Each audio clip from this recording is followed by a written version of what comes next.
Well, hello there. I know what you're thinking. Whose balls did I have to fondle to get a video on Colin's channel? Well, I can't tell you whose name it was, but I'll give you a hint. It rhymes with Bane Horton. He's got a nice pair of smooth criminals down under. Anyways, let's get to the video. Come on. Are you coming or not? Come on.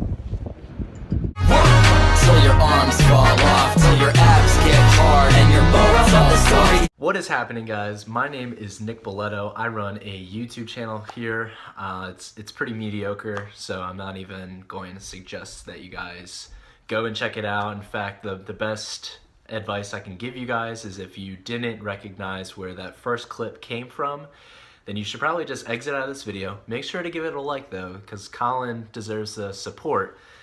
Click out of this video and go and watch Deadpool because it's one of the best Marvel movies of all time and probably my favorite as well. So with that being said though, before I do try and give you guys some real, powerlifting advice, I want to take the time to thank Colin for this opportunity to make a video to host on his channel. I hope he is experiencing a speedy recovery from his eye surgery, and I am very thankful for the opportunity that he has given me and the opportunity to make videos, put them online. It's allowed me to make some real life friends, and I consider Colin one of those people. So big thank you to Colin, and I hope you guys enjoy the rest of this video.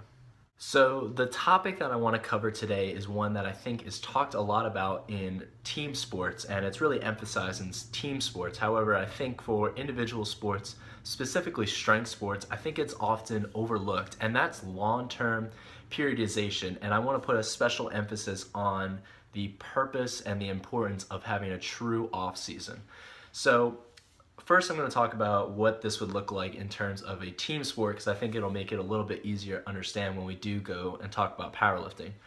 So the easiest stage to identify is your competition season, and I'm going to use high school baseball as an example because I think all of us probably played high school sports. I'm a baseball guy. I know Colin's a baseball guy, so I'm going to go with what I know.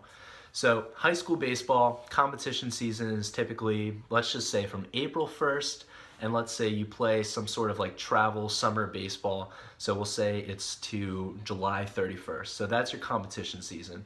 And what does this look like? Well, you're competing 2 or 3 times a week. So that means your training is, maybe only 2 or 3 days a week.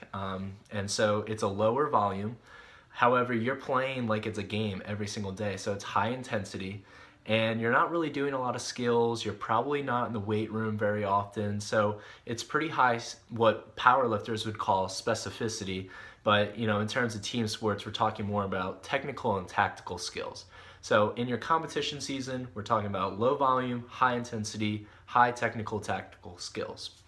Then we move on a couple months back, we're talking about the preseason. So for high school baseball, you might start getting ready for the season maybe on, let's say, December 1st, and your preseason will last until the season starts. So March 31st is when your preseason ends. During this time, you're probably experiencing longer practices more often. You're not doing any competing, so you're experiencing high volume training, because you're probably practicing, 5, maybe even 6 days a week.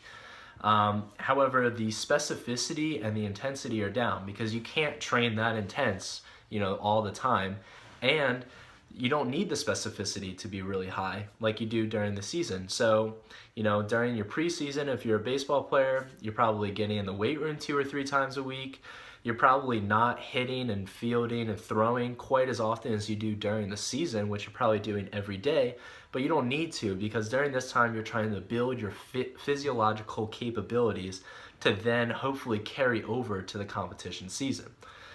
And all that leaves left is your off season. So if you stop playing on July 31st, that means from August 1st to, I think I said December 1st, so from August 1st to November 30th is your off season. And during this time, you might still be playing baseball once or twice a week, but if we're talking about a high school athlete, which is what I said we were going to talk about, you're probably playing, maybe another sport. So for me, when I wasn't playing baseball, I was playing basketball. And, I was lucky if I touched the baseball more than, once or twice a week. And because of that, I was keeping physically active. I was keeping prepared to start playing baseball, but I wasn't playing baseball, and it allowed me to sort of recover, and I never, got overworked just by playing baseball. So those are sort of the 3 stages, and I think it makes it easier to talk about in a team sports setting before we do talk about it in a powerlifting setting, which I will do now. So what does this look like in a powerlifting setting? So powerlifting, we don't have a season. We have competitions, maybe 4 competitions spread out throughout the year. And so our cycles are not typically looked at as year-long cycles, but we look at them maybe more on like a 16-week basis or so. So your competition season is really, you can think of this as your taper or your peak to competition. So this is going to be maybe like the 2 to 4 week period leading up to your competition, where you are basically just squatting, benching, and deadlifting. You might have anywhere between like 1 and 3 assistance exercises in there, but you're not necessarily looking to improve those exercises. You're typically just keeping them in there maybe for like joint health, maybe for posture, maybe just for general health. But you're not really pushing those exercises because you're pushing your competition exercises as you have your specificity and intensity as high as possible. You also notice that you have pretty low volume training where you're trying to taper and peak. Also during this time, your competition phase, you're not really improving physiologically. You're not really improving the squat, bench, and deadlift. You're more so harnessing the gains that you made in your volume phases. Now, when we talk about the volume phases, these are your preseason. So your preseason is your 12-week cycle that you have, or your 8-week cycle, or whatever it is, leading up to your taper and peak. Regardless of whether you do, dynamic waves for conjugate method, or like Colin and a lot of people are doing nowadays, you're doing DUP. These are your, phases. This is your training. This is when you improve. This is, higher volume, moderate intensity, moderate technical skills. So if we look at, Colin doesn't really do a lot of variation movements, but this is when you would incorporate variations. This is when you would incorporate volume training in things that aren't the squat, bench, and deadlift. You would do rows, you would do curls, tricep extensions, maybe chest flies, hamstring curls, reverse hypers. This is when you incorporate, a little bit of bodybuilding work so you can build work capacity and just get more and more volume in your training, because as long as you're still recovering, the more volume, the better. Because when you do taper and peak, then you're going to just harness more and more gains. The more work you put in, the more gains that you get out, so long as you are recovering, of course. So we talked about, maybe like 8 weeks leading up to your taper and peak, which let's say that's another 2 to 4 weeks. So then where is this mythical off season? And before you say it, you're gonna say, but Nick, I'm team no days off. Nick, how am I supposed to improve if I take time off? Well, let me tell you, I just finished a 14-week meet prep. I actually competed the same weekend that Colin competed last. I competed on March 19th.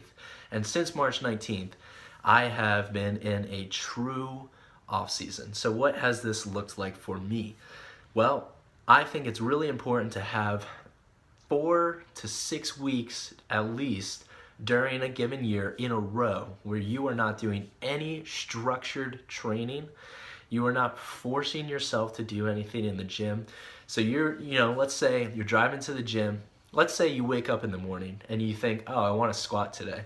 And then you get in the car and you're like, you know what? I don't really want to squat today. Don't squat. Let's say you wake up, you want to squat, you get in the car, you're driving to the gym, you want to squat, you get to the gym, I don't really want to squat today. Don't squat. Let's say you wake up, you want to squat today. You're driving to the gym, you want to squat. You get to the gym, you want to squat. You start warming up, you got, 135, 225 on the bar. You know what, this isn't really feeling good. I don't want to squat today. Don't squat. You don't come in with a plan. I mean, you might have a body part that you want to hit, but you don't come in with a plan and you just do what you want to do. And I've been overlaying clips this whole video of myself training in the different phases. Right now, I'm just doing my off-season movements. So I've been doing tons of hypertrophy work. I do competition lifts very rarely. I think I've deadlifted 3 times since the competition. I've been high bar squatting. I haven't low bar squatted once since the competition. I'm benching once or twice a week, but mainly just for chest hypertrophy. But I'm doing tons of hypertrophy work. I've been doing a lot of Olympic lifting. And here's the ultimate purpose of an off season, besides just, recovering, besides mentally recovering, not having so much structure to your training, is this: you might come upon something that you really like, or that works really well for you. Maybe you notice when you have a lot of hypertrophy work that your squat, bench, and deadlift shoot up without even trying. Or, in the case of myself, I've been doing a lot of Olympic lifting, and I really, really enjoy Olympic lifting. I enjoy it more than I enjoy powerlifting. So you know what I'm going to be doing from now on? I'm going to get into Olympic lifting. I'm actually just now starting my first cycle as an Olympic weightlifter this week. So if that at all interests you, I guess that would be a reason to come over to my channel. But so if you're a power lifter and maybe you do 4 weeks of bodybuilding, and then, you're talking to your coach and you're like, hey coach, I really enjoy bodybuilding. I'm going to stick with it.